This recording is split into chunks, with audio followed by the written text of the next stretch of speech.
Laurent, sur l'impact de l'innovation dans les entreprises, est-ce qu'à l'Institut Montaigne, vous avez des chefs d'entreprise, il y en a 180, 200, qui se montrent inquiets de l'impact que l'innovation rapide pourrait avoir sur leur job?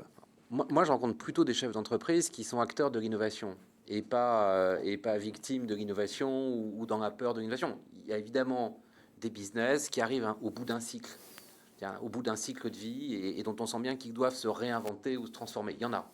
Mais je rencontre majoritairement des entrepreneurs, des investisseurs, des gens en fait qui prennent des risques et qui sont plutôt allants, qui cherchent, parfois qui tâtonnent, parfois qui ont trouvé, parfois qui sont dans des phases de déploiement.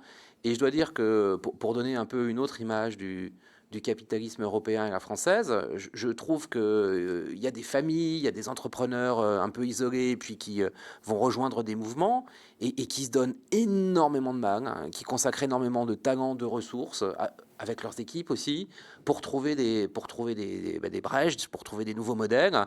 Et franchement, je vois face à moi des gens qui se développent. D'ailleurs, ce qui est assez fascinant, c'est qu'on a la chance de travailler avec de plus en plus d'entreprises de taille intermédiaire. Je sais qu'Alain est un des membres du METI, qui est un partenaire, un mouvement d'entreprises de taille intermédiaire important pour l'Institut. C'est le président de la commission digitale. C'est le président de la commission digitale. Alors nous, on a beaucoup travaillé sur deux grands sujets qui sont en fait des sujets qui brident l'innovation en France et qui brident l'entrepreneuriat. D'abord, la formation des talents à travers l'apprentissage, parce que l'innovation n'est pas quelque chose qui serait réservé à des bacs plus 5. Je pense que, évidemment, l'innovation, c'est aussi un geste ordinaire, c'est aussi un geste du quotidien.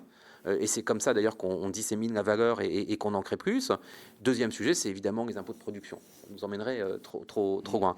Donc, moi, j'ai la chance de côtoyer des investisseurs et des entrepreneurs qui innovent et qui ne se sentent pas victimes des transformations qui, évidemment, sont des transformations qui peuvent faire peur à la société. Bien sûr, bien sûr.